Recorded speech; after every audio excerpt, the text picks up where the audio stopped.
you set it up with short service. It is.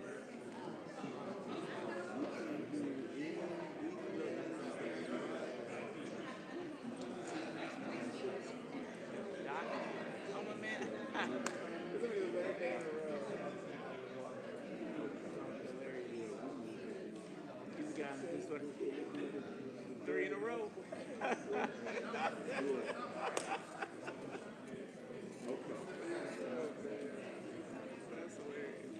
We just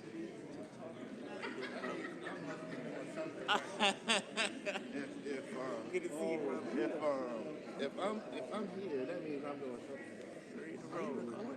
Yeah. What is that contract? That's okay. It it live streams to like Facebook and YouTube. That is awesome. What is that called? Mevo. M-E-V-O. I feel like a boomer.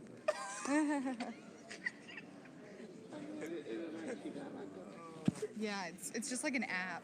It's pretty cool. And it connects to the app? Yeah, you just need like an internet connection to like. And it can go to your Facebook? Uh-huh. That's so cool. It's pretty neat. I had never seen it before either. Well, it's maybe our organization, but You and I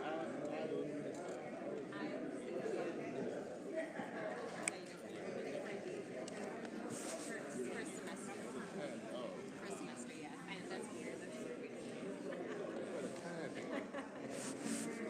Can't be that bad. It's actually pretty. You were there on a limited day. Yes.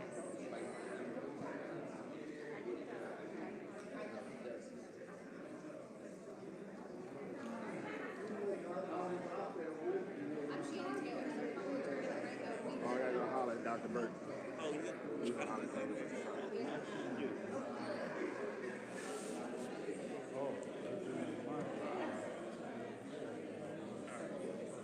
Man, you got you in here with the popular kids.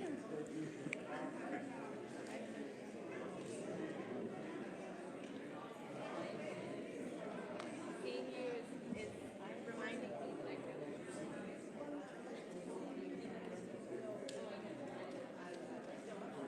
that I can. I did my homework so I could do it, so I can. Greetings, beautiful people.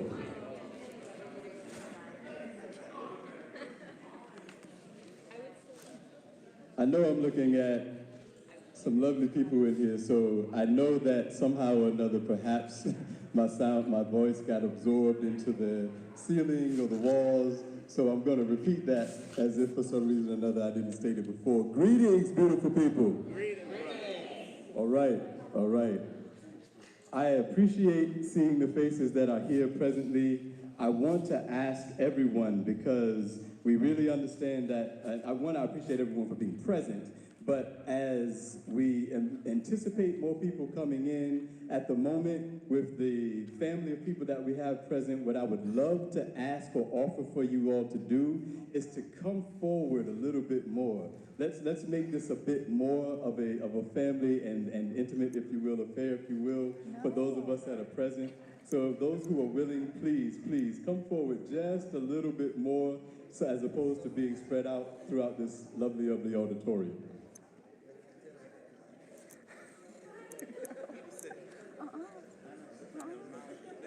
Now I know all of us can't possibly be afraid of Corona with Lyme, so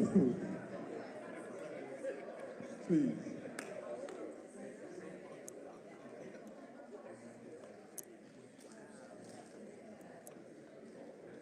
That means happy teachers.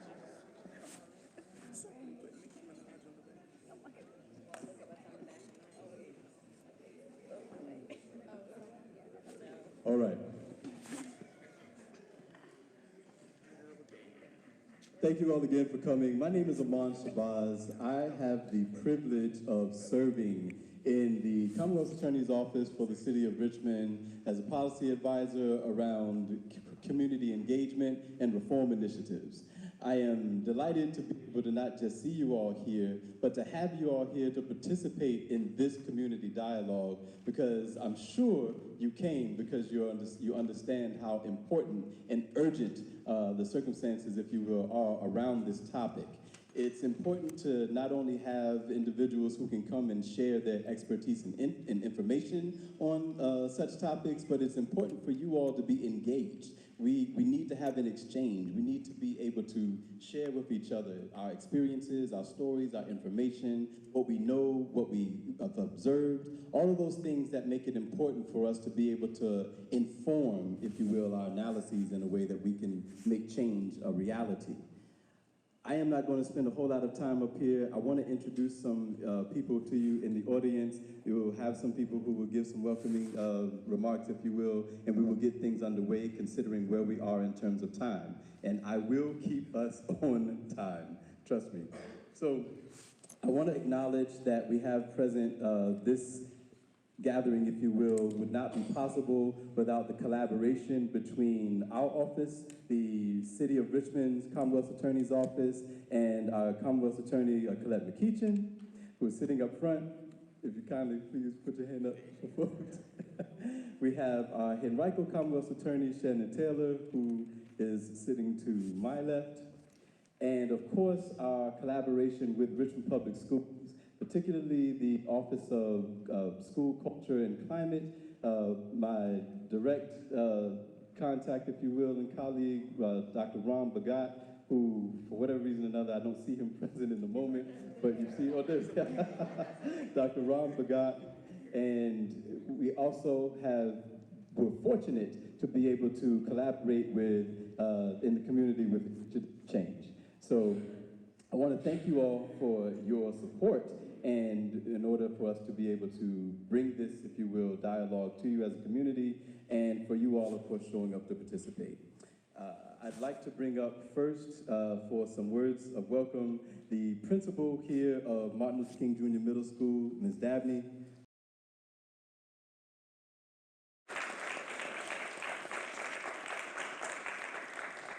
Good evening, everyone. Good evening. Thank you so much for having this program at Martin Luther King Middle School. The school-to-prison pipeline is very important to the population that we serve at RPS. So I hope everyone takes the time to be truly engaged with the discussions and the panel that we're about to hear. And again, enjoy yourself, and thanks for being here.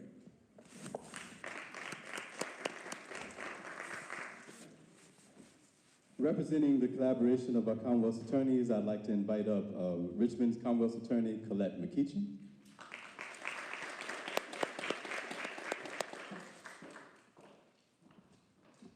I will try to be equally brief.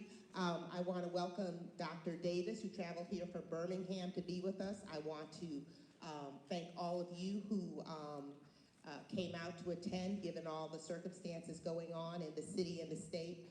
I want to recognize all the community activists, judges in our court, in our assembly, police officers, members of the Victim Witness Program, from the Richmond Commonwealth Attorney's Office, of course the Henrico Commonwealth Attorney Office.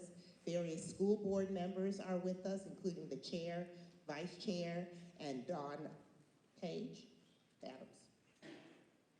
Okay. But anyway, Dr. Davis, thank you so much for making the trip from Birmingham to be with us, and we look forward to your remarks. Thank you.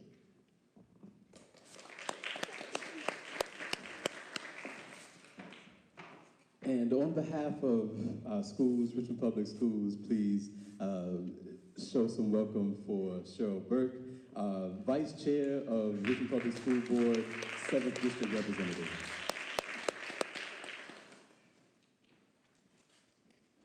Thank you so very much. Good evening, everyone. A change is going to come. A change has come. Anytime in the city of Richmond, the haves and the have-nots. Anytime in the city of Richmond, collaboratively, city officials, decision makers, parents, advocates get together, as Ms. Dabney stated, on behalf of every child's rights.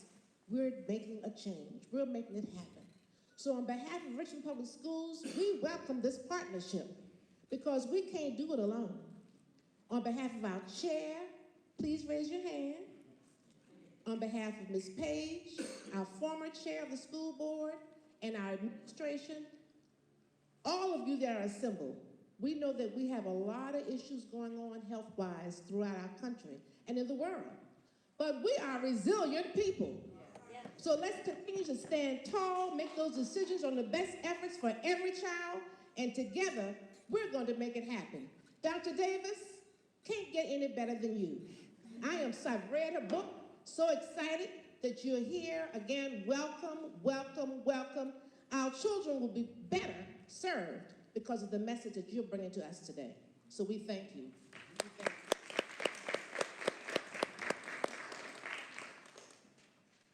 And as we move forward, I'd like to bring up Dr. Ram Bhagat, who will give us, or set the tone, if you will, for our discussion this evening with statements of our objective.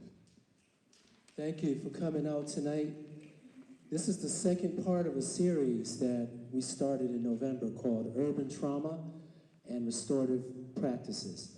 So we're so grateful for Dr. Davis coming here to be with us to share her wisdom on race and restorative practices. And we're extremely grateful for you coming out tonight too to support this initiative, which is part of our strategic plan to bring trauma-responsive practices and restorative practices to our district. MLK is one of our lead schools in this initiative to introduce community building circles, community healing circles, and we're also looking at innovative ways to integrate mindfulness with trauma healing and restorative practices.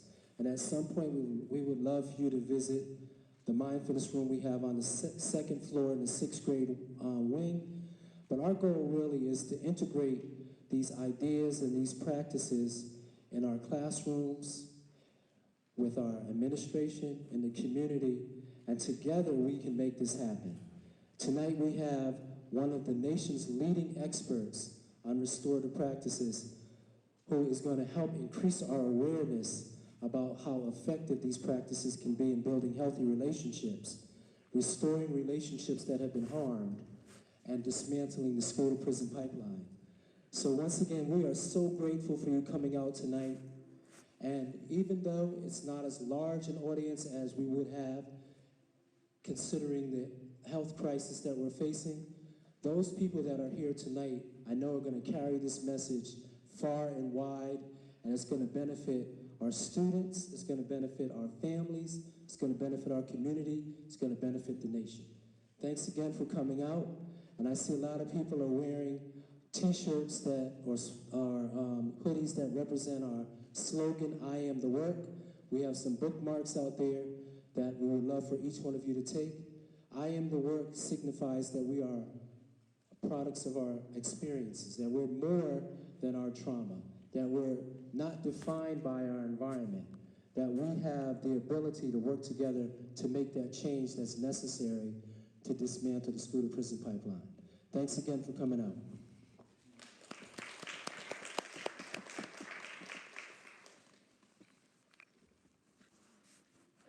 So we have a lot to do, as always, tonight that we're going to attempt to do in what, unfortunately, is always a short amount of time.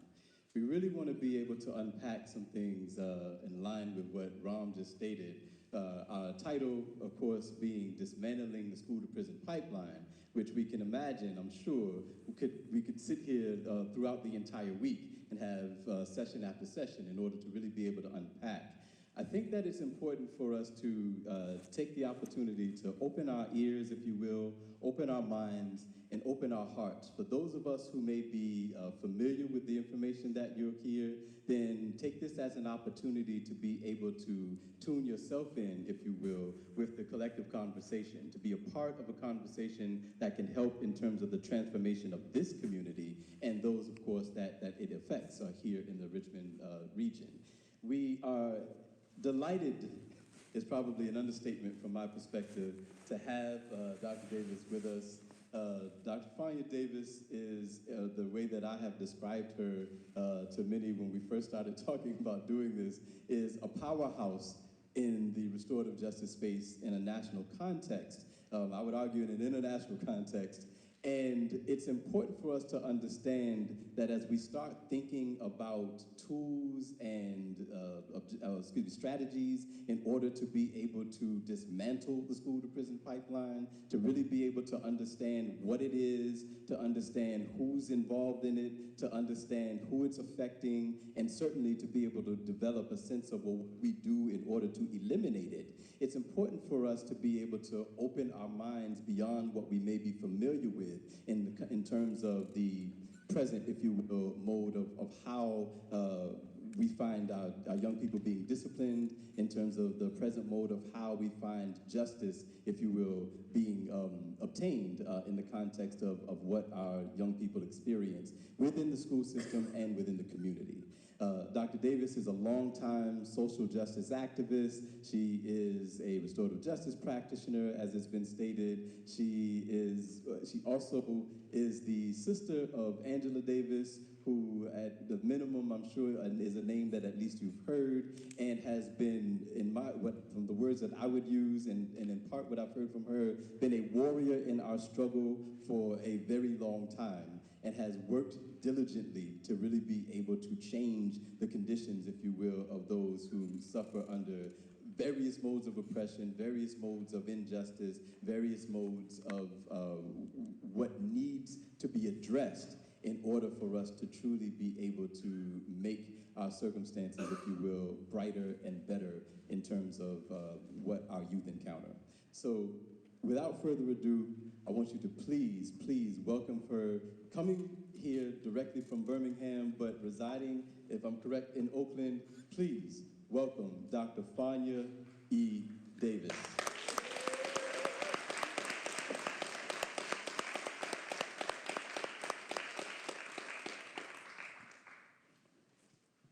Thank you so much. Thank you so much, everyone.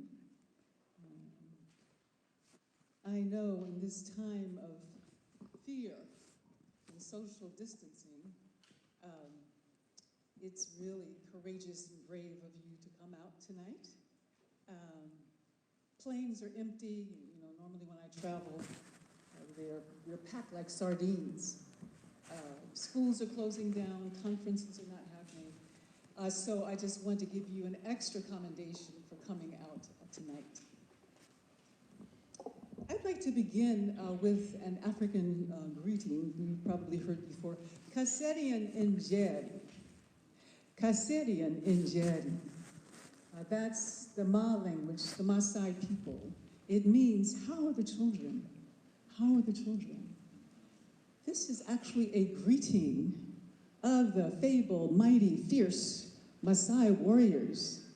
A greeting that is given when they meet in the marketplace or on the dusty mountain roads. So this question, how are the children, is always floating in the air. It's always on people's minds and in their hearts. How are the children? Can you imagine if we had a culture that always asked that question? Look very different from today, very different from the school to prison pipeline, very different from mass incarceration.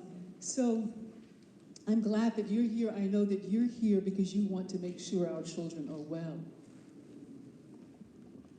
Thank you, Dr. Ram Bhagat, Aman Shabazz, the Richmond School District, the Commonwealth Attorney's Office.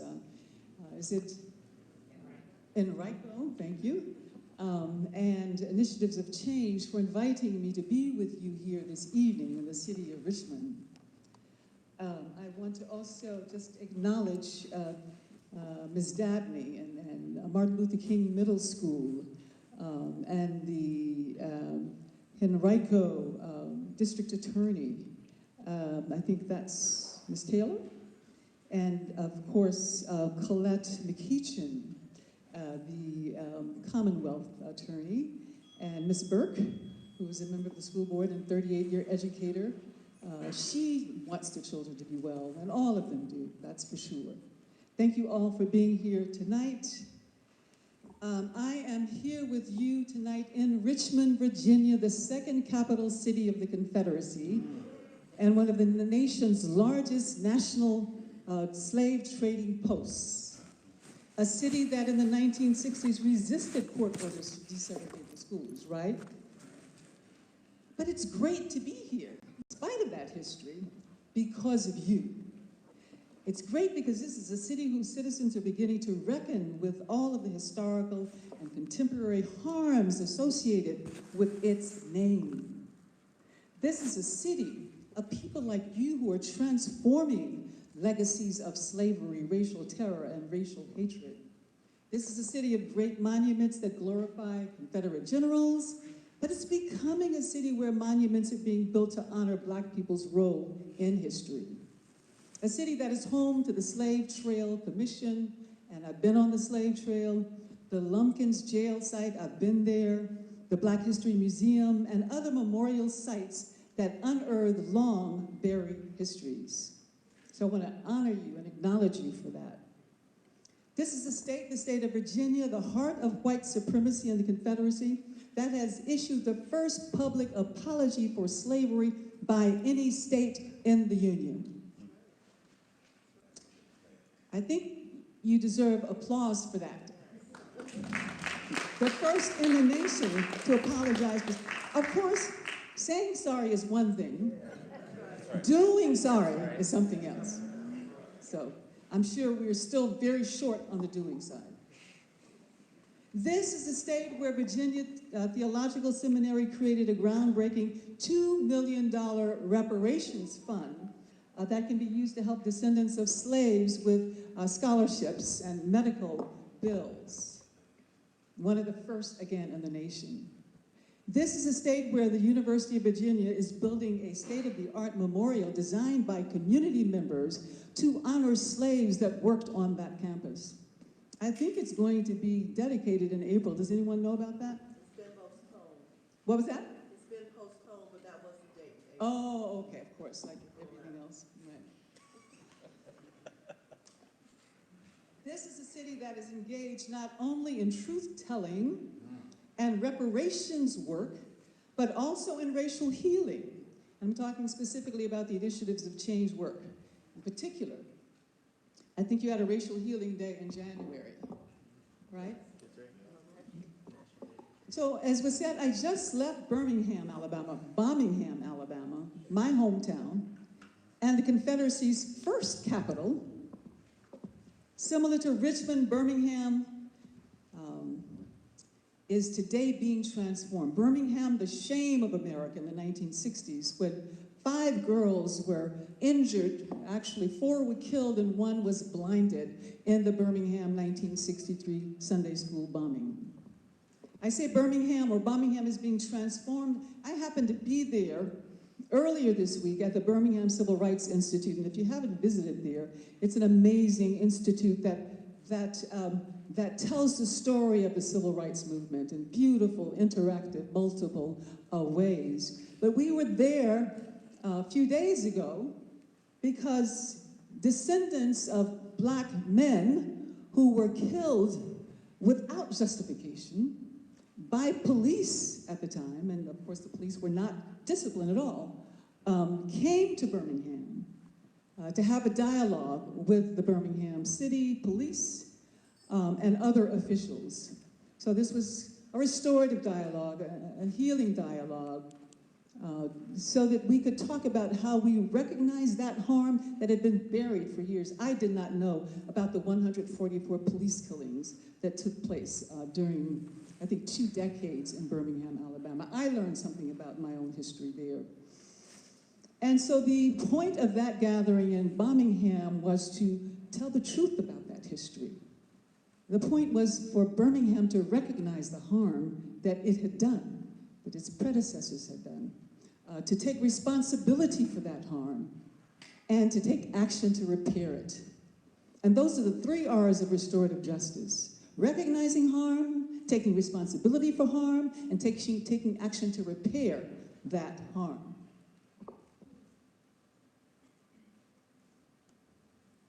Now I'm in the Confederacy's second capital, was in the first in Birmingham, the second here in Richmond, so I'm making the rounds. I will not be going, trust me, to the third capital of the Confederacy. I know that's around here somewhere. Huh? I'm not sure. It's a small city around here somewhere, where Jefferson Davis ran to when Richmond was taken by the Union soldiers. The history teachers out there? What's it called? Danville. Danville. Okay, great. I would be remiss if I did not also acknowledge Richmond's original inhabitants, the Chiricahua, the Chickahominy, the Mattaponi, the Nottoway, the Pamunkey, the Potawatomi, and Upper Mattaponi tribe, and others.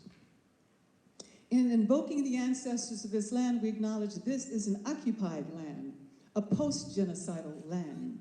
And just like the harms, the original harms of slavery and white supremacy, our nation has yet to recognize, take responsibility for, and take action to repair that harm.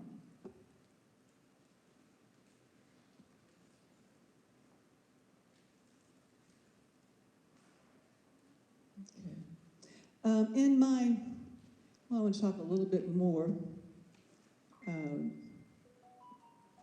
I'm sorry, my screen went toward the end of my notes. Okay. I was saying that our nation has yet to acknowledge the pain of history, take responsibility for the pain of history, and repair the pain of history. And because we have not faced history's pain, we keep reliving it. The racial terror that was at the heart of slavery continues today in police terror, in mass incarceration. And it will continue until we process that trauma, until we heal that trauma. I want to honor the 7-year-olds, the 10-year-olds, the 16 and 17-year-olds for taking the lead in the struggle to save the earth today. I want to acknowledge each and every one of you in the audience for being here and for all you do and all you are, protecting our earth, protecting our children, protecting our children's future and our grandchildren's future. Because if we don't have a planet, they will not have a future, and we will have nothing. And we wouldn't have a place to engage in these social justice and freedom struggles without a planet. So the work of our young people is extremely important. We must do all that we can to support it. So today I'll talk about restorative justice, of course. I make the case in my recently released book, The Little Book of Race and Restorative Justice, that history is calling upon us to be both warriors and healers, to be purveyors of both justice and peace. I say warriors to connote power and wisdom, not warlike militarism. Like the mighty African Maasai warriors, who I just quoted, whose first concern is with the well-being of the children. And I say healer to connote healer of relationships, of communities, of present-day trauma and historical and intergenerational trauma, and healers of the earth. Indeed, culturally, since the rise of colonialism, genocide, land theft, slavery, and slave trade and racial capitalism, we have become experts at harming, at causing harm. Whether our bodies, our spirits, our families, our communities, our fellow human beings who are different from us in some way, we have become experts at harming our earth, our waters, our air. So I would submit that history is calling upon us all to become healers, or else we will not have a future. Whether you're a construction worker, a teacher, a prosecutor, a politician, a spiritual elder, an entrepreneur, an entertainer, we all must become healers in this time if we are to have a future.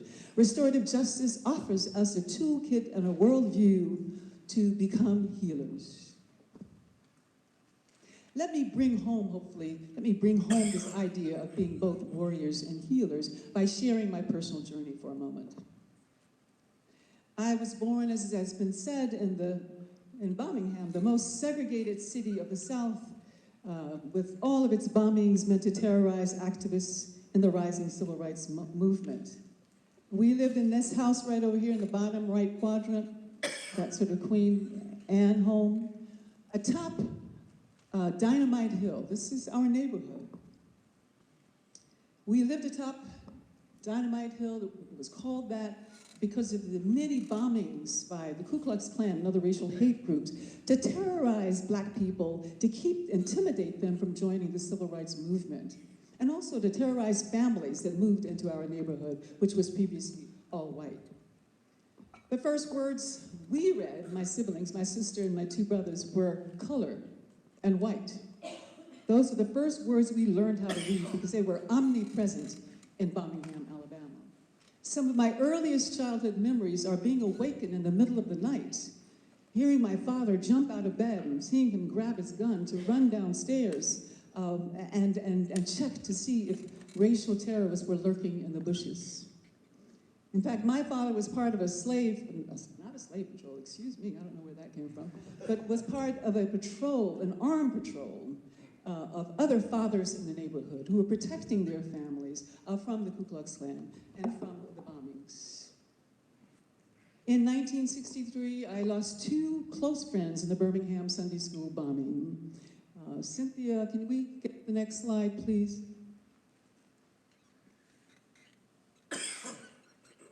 Actually, these are, of course, iconic images of Alabama during the 60s, during the civil rights movement. And you will see the little children who were foot soldiers and who faced the dogs and the hoses. Okay, next. Next, please. So these are slides of the Birmingham Sunday School bombing. Carol Robertson, top right. Cynthia Wesley, bottom left, were my close friends. Cynthia lived just 2 doors down from me. We prayed together all the time. Carol Robertson lived in another neighborhood, but our families were very close, and we went on vacations together. So this was a deep loss for me at the age of 15. So when I did leave Birmingham to go to school, I left with this burning commitment, this yearning inside of me to be all that I could be to change this kind of a world, to be an agent for social transformation. That was all I wanted to do from the time that I can remember. So when I left Alabama, I became involved in many different movements: the Black Student Movement, the Black Power Movement, the Black Panther Movement, the Women's Movement, the Socialist Movement, the Anti-War Movement, and the Anti-Apartheid Movement. I joined almost every movement of my time. But when I left school to go to California, I began to work with the Panthers there. And when we were doing that, police broke into our home and shot and almost killed my husband. And we were charged with attempted murder of police officers. But there was a very courageous judge who dropped the charges because he could see the evidence that showed that police broke into our home, not for any lawful reason, but to persecute us for our political activities. And indeed, he dropped the charges, finding that our civil rights and constitutional rights were being violated by the action of the police. And the district attorney, not district attorneys like you all here, re-indicted us. And I think that happened 2 or 3 times before the charges were finally dropped against us. A few months later, my sister, Angela Davis, was, as you know, the target of a politically motivated case. She was targeted because of her radical political activism. She faced the gas chamber on charges of false kidnapping, conspiracy, and murder. And after 2 months underground, how many of you remember when Angela was underground? Is there anybody old enough? Okay, yeah, good number. So she was underground and they were stopping black women with afros, thousands of black women with afros. Every time I go somewhere, people will tell me, oh, you know, I was stopped on suspicion of being Angela Davis back during the 70s. So she was finally captured by the FBI.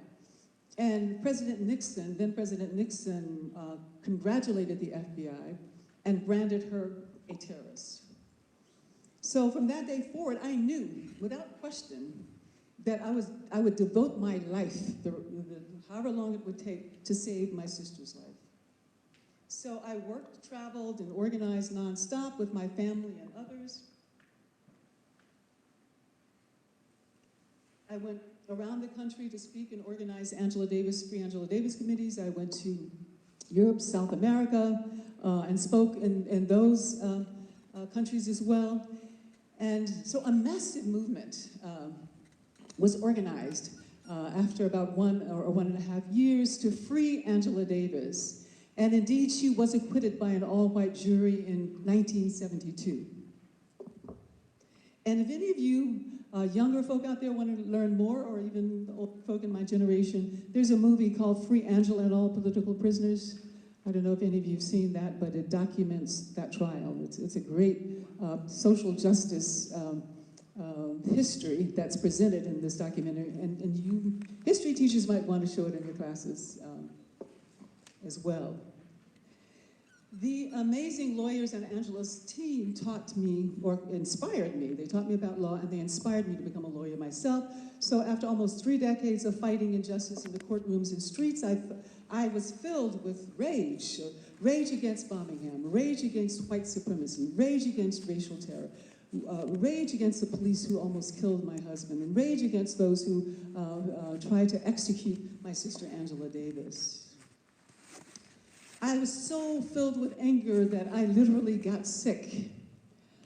But I knew inside of me somehow that I was being invited to bring more spiritual and more healing energies into my life. I knew I was too angry, and that's what was making me sick. I needed balance. And so I was fortunate enough to find a graduate program. I shut down my law office and found a graduate program, which allowed me to study with healers in Africa. Can we go to the next slide? Actually, I think I've probably skipped a few already. Oh, okay. Did we have the FBI one up there earlier? Yes. Yeah, oh, great. Great, next slide, okay.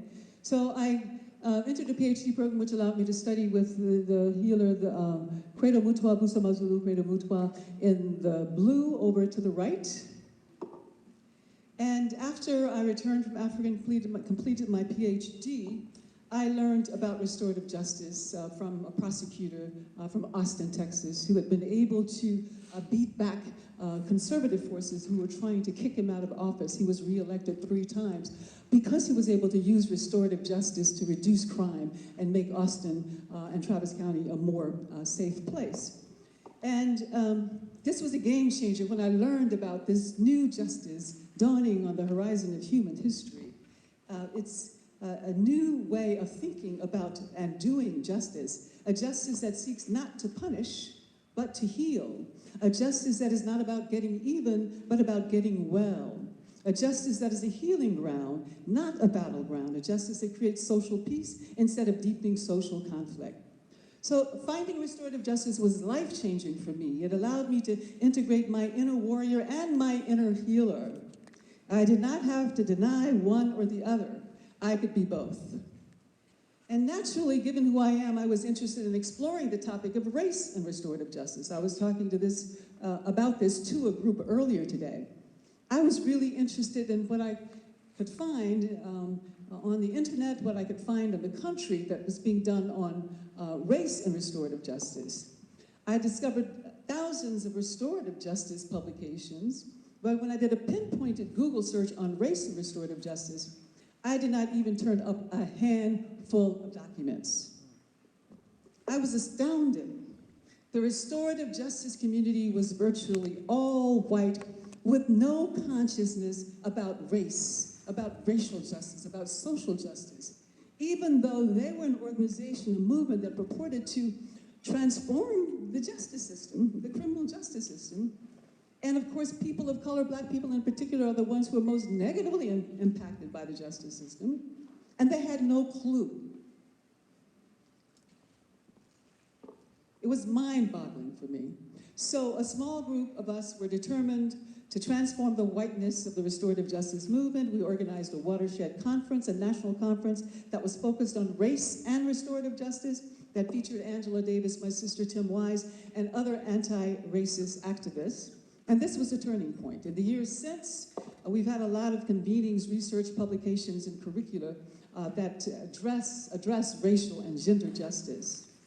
And the dramatic embodiment of this transformation of the restorative justice movement was the 2017 National Conference held in Oakland, attended by record numbers of people of color, youth, non-gender conforming persons, the formerly incarcerated, as well as judges, justice professionals, and community people and educators. We have not arrived, but certainly we've come a long ways in starting to see ourselves as a diverse movement of both healers and warriors. Not healers without any racial justice consciousness, which I saw before. Let's quickly go over the fundamentals of restorative justice, starting with a 3-minute video. Ram, can we also dim the lights? Is that possible? If not, that's okay.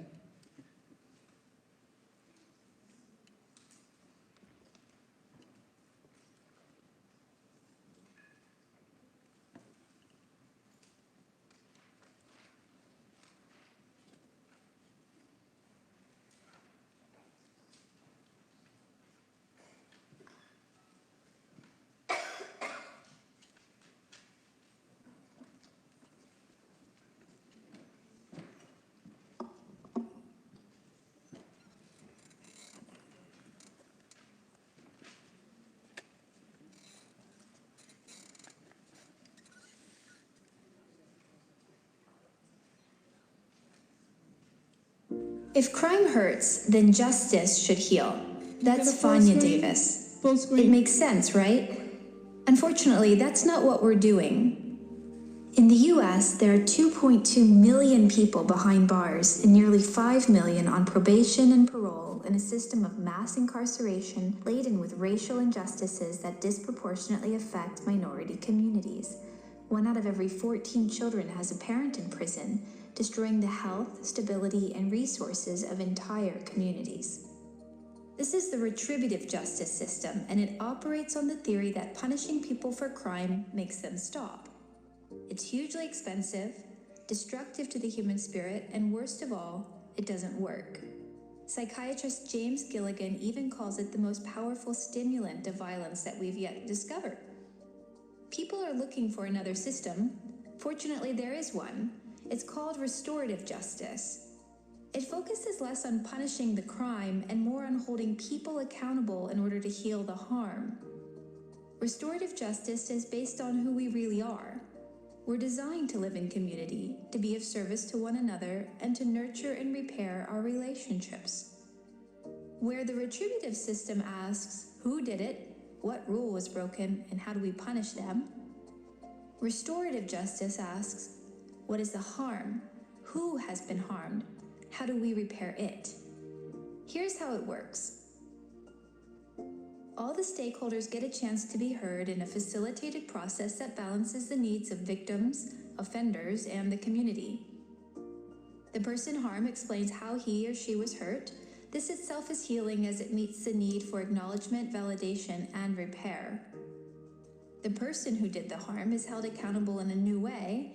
They're also given the opportunity to accept responsibility for their actions, which is also healing, share their perspectives, and to make amends for the harm they caused in the relationships that were broken.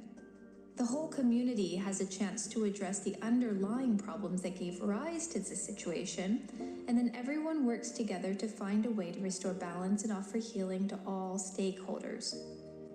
In restorative and community justice, the concept of beloved community and living in right relationship is key. You're restoring justice and just relationships within the whole community. Does it work? Well, look at this. In the prison system, wherever restorative justice is tried, recidivism has plummeted.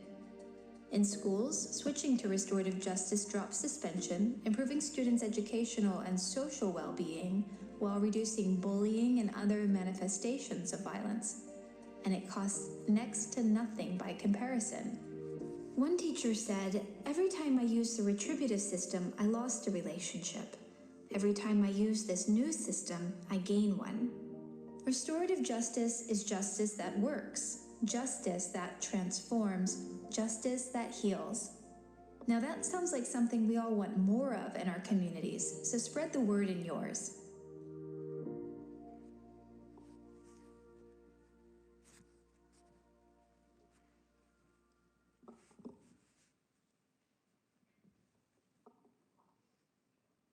Okay, let me go to the next slide, please.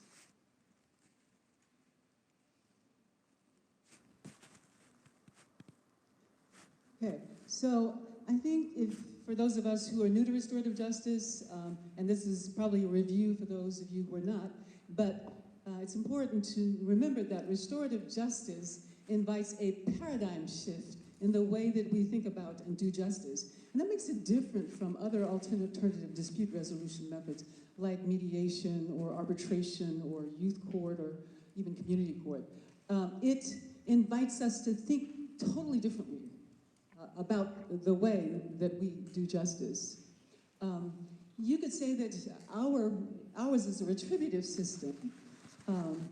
That means that if I cause harm to you, that creates an imbalance in the scales of justice.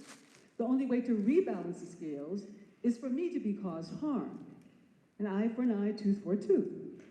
And so what our system does is respond to the first harm with another harm. It's a system that harms people who harm people to show that harming people is wrong. Does that make, go figure, right? We are modeling precisely the same behavior that we condemn with our words. We're supposed to be demonstrating that harming people is wrong, that hurting people is wrong. What do? We go and hurt people. And so restorative justice sees that and says that our justice system creates endless cycles of harm because we know, don't we, that hurt people go on to hurt other people, right? And so there's this endless cycle of harm. When you're traumatized, when you're hurt, studies show that you're either going to take it out on somebody else or on yourself. You're going to hurt somebody else, you're going to hurt yourself. So restorative justice finds this unacceptable, and it seeks to, instead of perpetuating that vicious, endless cycle of harm, seeks to interrupt it through accountability measures and through healing. Okay, let's go to the next slide, please.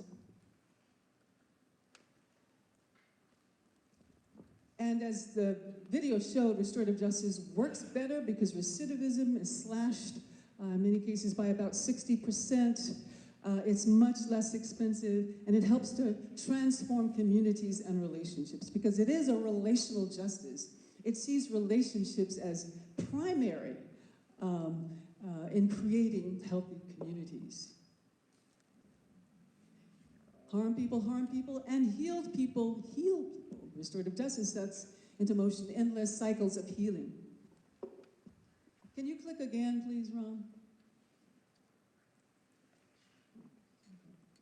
So, I think the video may have suggested this, I'm not sure, but restorative justice, even though it's only been around in its contemporary expression since the mid-70s, about 45 years, it's actually based on ancient ways of doing justice, indigenous, whether African indigenous or Native American or other indigenous cultures. And it's consistent with Ubuntu.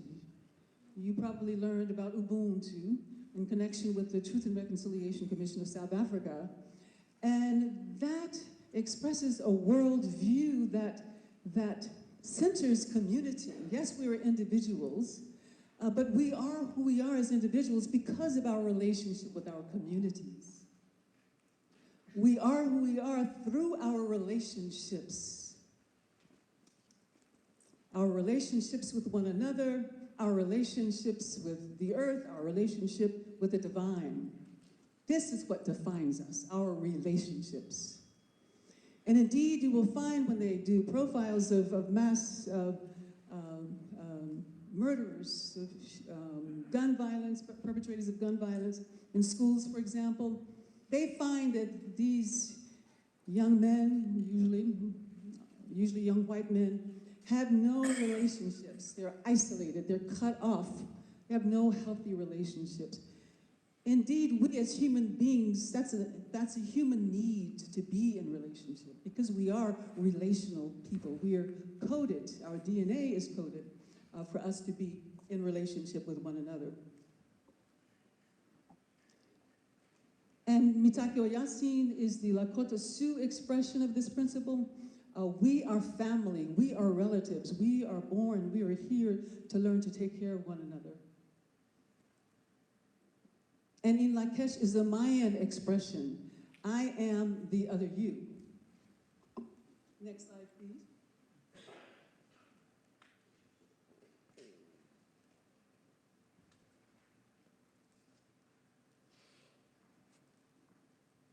Can you get the next slide, please?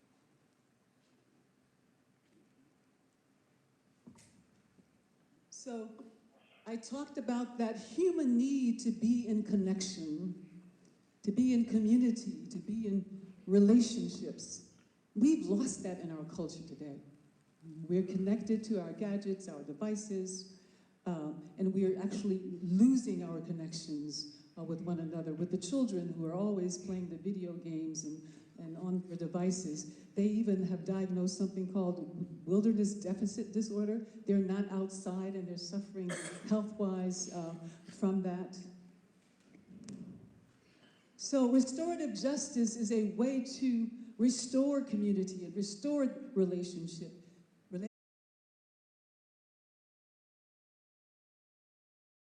That is formidable, and that is very significant when it comes to the school-to-prison pipeline. And let me say that studies have shown that one suspension, out-of-school suspension, by the 9th grade will triple a child's chances of being incarcerated. Triple a child's chance of being incarcerated. They're without adult supervision. That's pretty simple, right? And they also lose classroom instructional time, so they get behind. It doubles their rate of dropping out of school.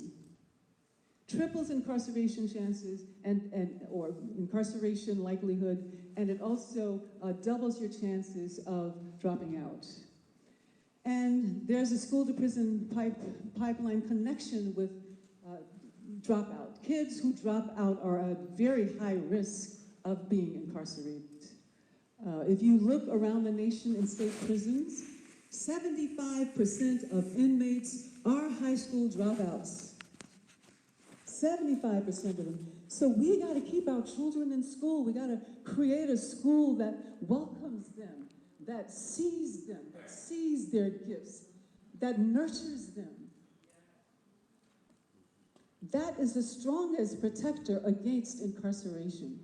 The strongest protector against violence is keeping our children in school in a nurturing and loving environment, in a culture of connectivity. Studies also show that the single most important factor determining academic success and social success for students is having a healthy relationship with an adult, having a strong connection with at least one adult. Imagine in a restorative justice school, a child will have a strong and healthy relationship with many adults. And that's why we're getting the increased academic outcomes, which we'll talk about a little bit later in a slide coming up. So this program was studied by UC Berkeley Law School. Some research was done. And these findings were presented in the seed of restorative justice at that particular middle school to a system-wide change. Systems change is really important in the work that we're doing in Oakland. It's important that we create change in individuals, not create it. We don't do the creation. We create conditions for that, for our children to grow and to nourish our children and nurture our children. But we also look at how we can transform systems, not only individuals, but also systems. So we were able to change the public school system in Oakland, California through the adoption as public policy of restorative justice. So let's talk a little bit more about the school to prison pipeline. It means that we are criminalizing our children instead of educating them. And this is happening parallel, or was happening parallel, with the rise of mass incarceration starting in the 70s and 80s. At that time, schools became prisonized, especially schools in under-resourced communities of color. I don't think this description I'm about to give you applies to this particular school, but schools in Oakland, and this school, for example, started looking and behaving like prisons. Windowless, wand searches, heavy presence of police, metal detectors, over-surveillance, security cameras, and, did I say, a growing police presence. In addition, schools developed policies mandating wider use of suspensions, expulsions, arrests for age-appropriate child or adolescent behavior. For example, adolescents having a food fight in the cafeteria. Some of you out there probably have done that, you adults. But these days, children are arrested for assault. That behavior becomes assault. And there are cases where this has happened. Doodling on one's desk is criminalized as defacing public property. And you can be arrested. Our children could be arrested for that. I don't know about you, but I doodle on my desk in elementary school. A 6-year-old having a temper tantrum. I don't know if you've ever seen that iconic image of a 6-year-old being escorted, perp-walked out of the classroom by a police officer. Has anyone seen that image? Yeah, yeah. And this is the school to prison pipeline. And these are not aberrations. These are not exceptions. This is what has been happening all over the country since the rise of mass incarceration in the school to prison pipeline. However, I have to say that the anti-mass incarceration movement and movements in California against exclusionary school discipline are bringing about a change. And as I said earlier, you know, suspensions are also creating a school to prison pipeline. Our schools are becoming, you know, my mother was an educator. And there's a whole beautiful story about her dedication to education. I'll just share one vignette from it. My mother was so devoted to the power, the liberatory power of education, that all of her 4 children had perfect attendance. Even when we were a little ill, we'd still have to go to school. All 4 of us never missed a single day, moment of school.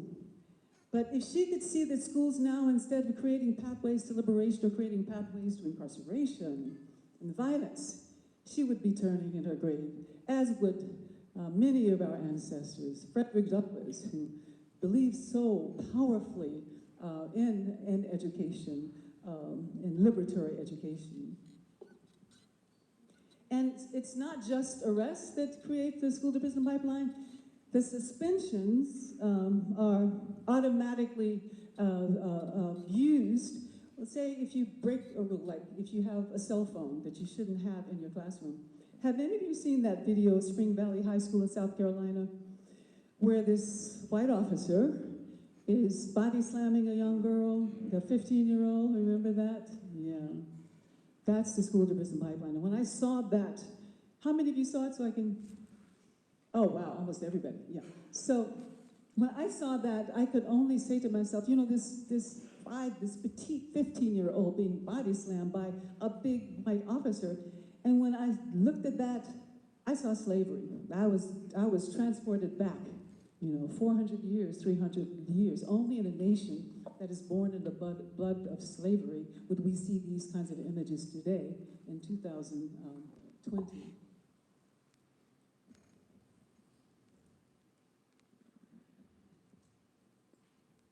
Here in Richmond, Dr. Ram Bhagat is carrying the torch, pioneering the development of restorative justice in schools. I want to acknowledge him and all of his supporters in this work, including people that I met this morning at the public library. I hope all of you find ways of supporting that important work for our children and for our families and communities. In Oakland, California, where I live and where I started a nonprofit organization in 2005 with that pilot program that you just saw a slide of, we're creating these programs that interrupt the school-to-prison pipeline. We are also doing work with the juvenile justice system, using restorative justice to divert our youth from incarceration, to interrupt mass incarceration. And typically program graduates in those juvenile justice programs recidivate much less, like 60% less than youth going through the justice system. And youth who comply with a restorative plan in these juvenile justice restorative diversion cases, then if they comply, then they won't have a record at all of any systems involvement. So I want to just share for a moment these statistics. It's a preliminary study. After 3 years of implementation of restorative justice in Oakland School District, there was a comparison of restorative justice schools with non-restorative justice schools. And you could see that in the restorative justice schools, which are the blue bars, graduation rates increased by 60% compared to an only 77% increase in non-restorative justice schools. Restorative justice schools' reading scores went up just amazingly to 128% compared to an only 11% non-restorative justice schools. Chronic absence went down. There were schools where children felt welcome. Ron was saying earlier, you can feel as soon as you walk into a school, whether that school is nurturing our children and nurturing the teachers, whether it's a nurturing environment or not. And because these schools were so welcoming, and because these schools really saw our children and appreciated our children and saw the gifts that they were, the children wanted to come to school. So the chronic absence rate went down versus going up significantly in the non-restorative justice schools. Same with the 4-year dropout rate. These are the stats, but I saw these changes with my own eyes. I saw circles where students unlearn toxic masculinity, learn to understand and regulate their emotions, have empathy for others, and have positive relationships, and make healthy and responsible decisions. I saw students with failing grades and multiple incarcerations who were not only expected to not graduate,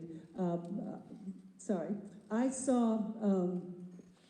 saw young people who were not expected to graduate, who were rather expected to be incarcerated or go into a gang or even die, God forbid, of gun violence in their communities. I saw them graduate, not only graduate, but with about 3.5 plus averages.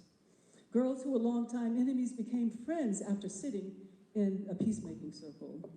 Youth and adults, family members who walk into a circle feeling anger toward one another, end up embracing, especially in the context of gang conflict. And I saw that when grief circles were done to help our youth process the grief when one of their peers were lost to police violence or to gun violence, we saw retaliatory violence go down because they had a space to talk about and process their loss and their emotions around this trauma. We have done work in schools, in justice system, and recently we got a large grant to do circles, healing circles in communities. That's really been an important piece because you can do this work in schools and begin to help transform the lives of youth, but if they're not also getting it home, it's not going to be sustainable. So we're really excited now to have gotten this grant to do the work in communities.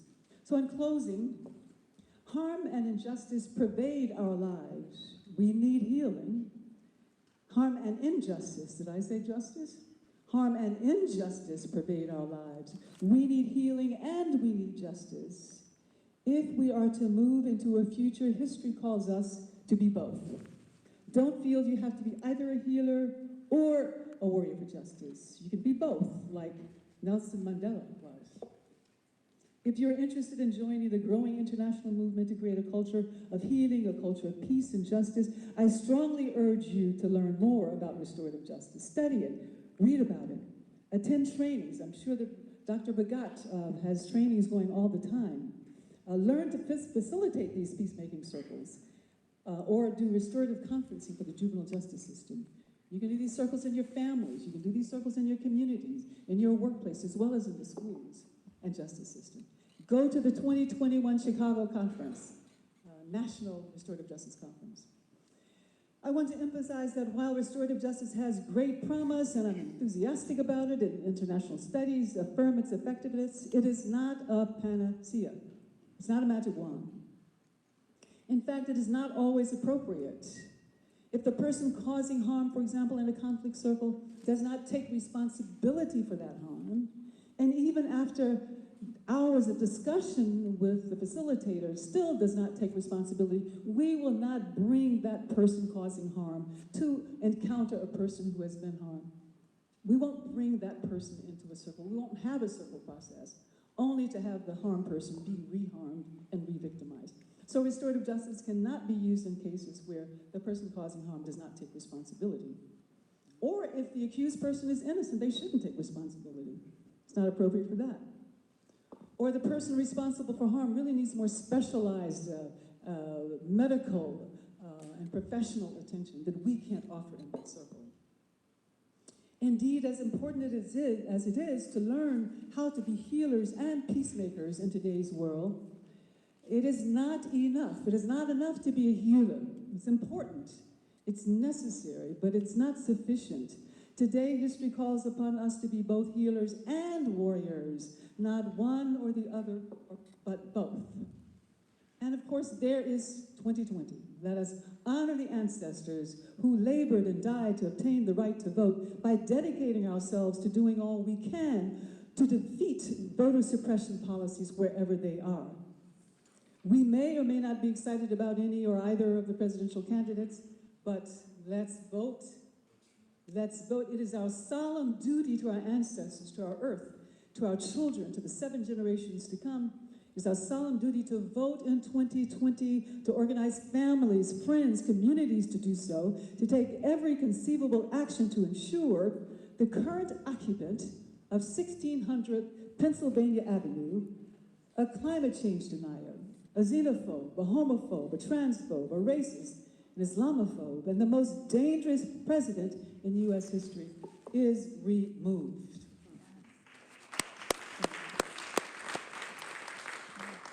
History is calling upon us to be warriors and protectors of our earth above all, like 17-year-old Greta Thunberg, like the youth in Africa, the black youth and youth of color and all youth in this country, around the world, who are striking, demonstrating, and marching on us adults and adult policy and lawmakers. This is most fundamental. For as I said earlier, without a habitable planet, we have nothing. This is the first time in history that entire generations are at risk of having no future. We're talking about our children and our grandchildren. We must march, we must organize, we must fight for your lives and your rights and your children's right and your grandchildren's right to a future. Can you repeat after me? Hurt people, hurt people. Hurt people, hurt people. I know you've been sitting for a while, but try to get up a little more energy. Hurt people, hurt people. Hurt people, hurt people. Healed people, heal people. Healed people, heal people. We are warriors and we are healers. We are protectors of children and the 7 generations to come. Protectors of children. We are protectors of the earth. Protectors of the earth. We have hope. And we are hope. And we are hope. Victory in 2020. Victory in 2020. Thank you so much.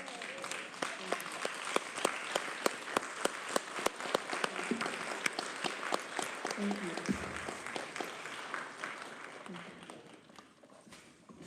Thank you indeed. All right.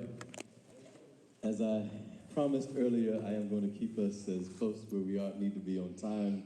So as I ask those in the back to help us with raising our audio visuals, I want to a stretch break. So please stand up in your seats where you are. Stand up, stretch towards the sky, stretch out to your side, stretch out in front of you, and say hello to someone.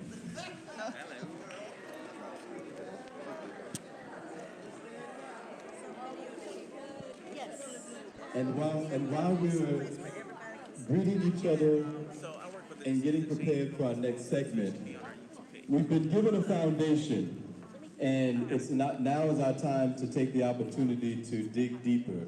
And so I would like to call forward to prepare for our panel discussion, which I am going to ask Dr. Ram Bhagat to come and he will moderate. If I can have our panelists,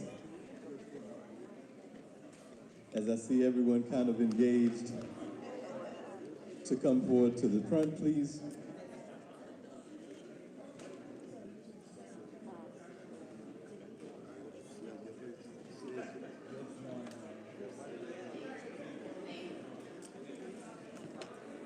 And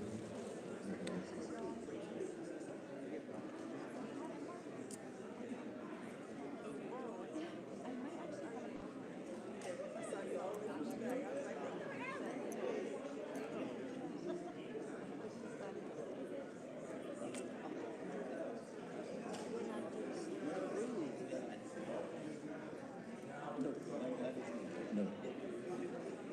Of course. Indeed. Understood.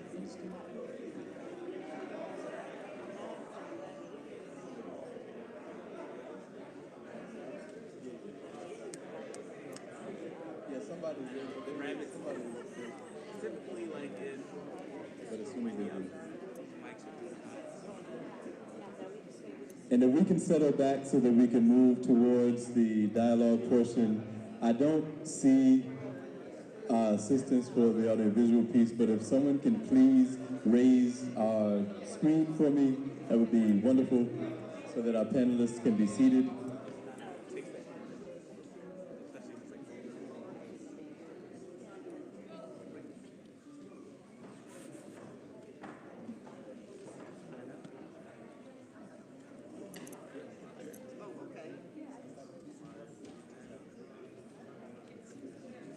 All right.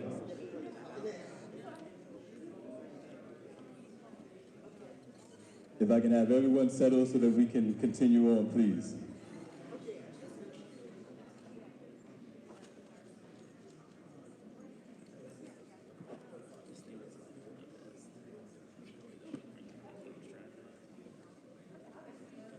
We are here at this point to engage in dialogue, and I'll have none other than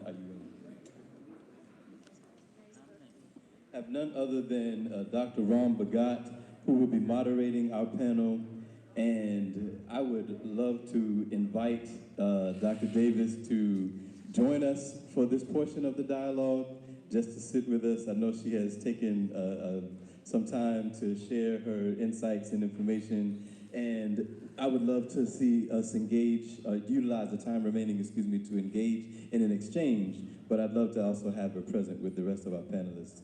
And I'll turn the mic over, none other than Dr. Ram Bhagat.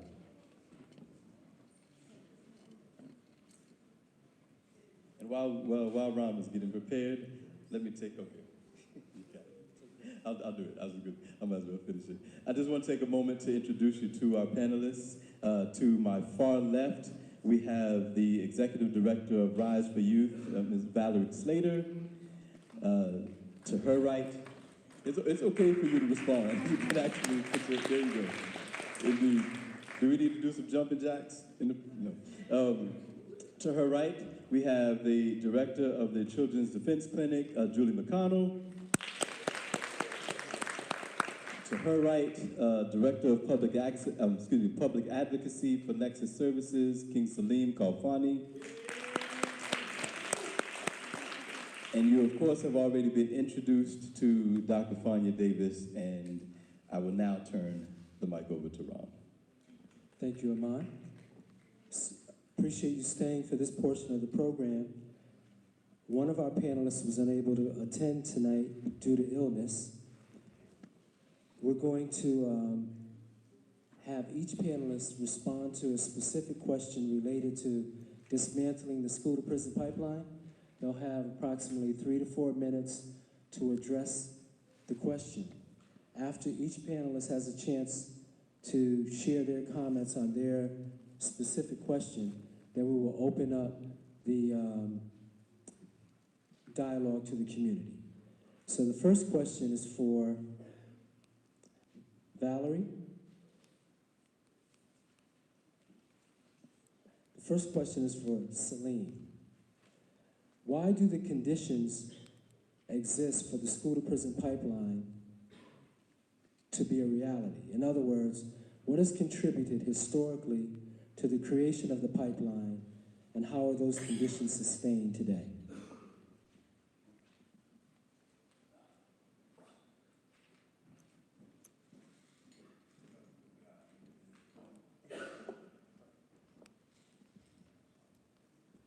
A luta continua, the struggle continues.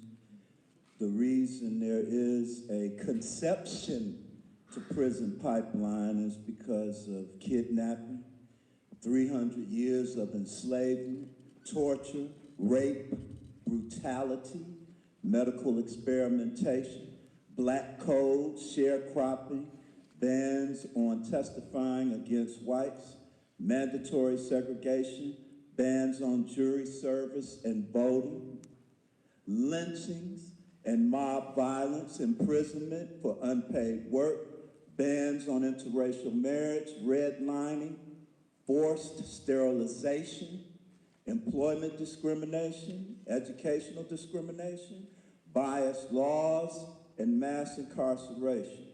Convict leasing, which was more detrimental than enslavement and lasted longer.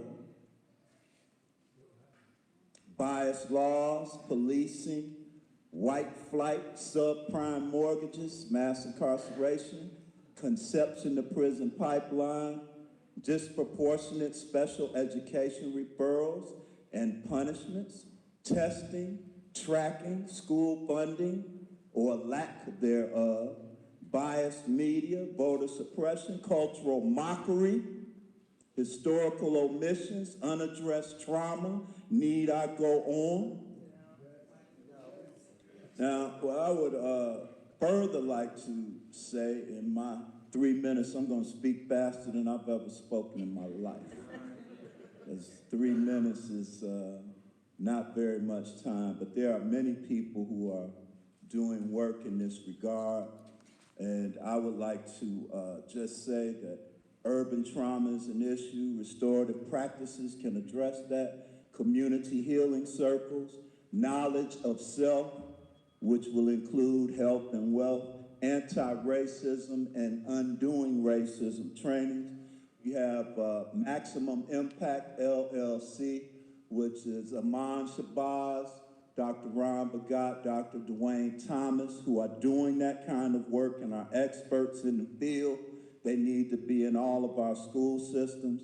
The Urban Trauma Institute with Brother Mark James, would you stand? This brother is available, the Urban Trauma Institute. TRAP, Shaquille Ali, are you still here, Shaquille? Okay, he went to go get his book. The Shaquille Ali is here. Paul Taylor and Prince Enterprises, would you all stand? And these brothers, African men, are available to help African boys. We are the experts. We are the work. Call upon them. They can address these issues. And that's Brother Shaquille Ali right there. Thank you, Ron.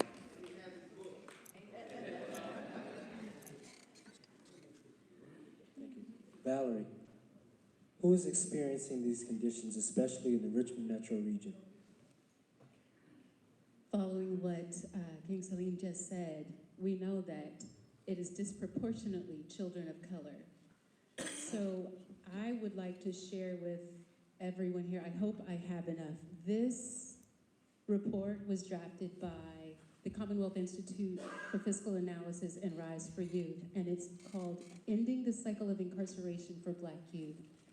And it lays out just how disproportionately children of color are pushed not just out of school, but into the juvenile justice system. It talks about the number of Black children who are at the population of Black children, and then that proportion, which is only 20%, the number goes up exponentially when we start looking at how many are suspended from school. So when we look at the number of Black youth, 15 to 17-year-olds, that's 21% in Virginia. But it's 57% of the youth who are suspended. And then it's 49% of the young people who are reported to juvenile courts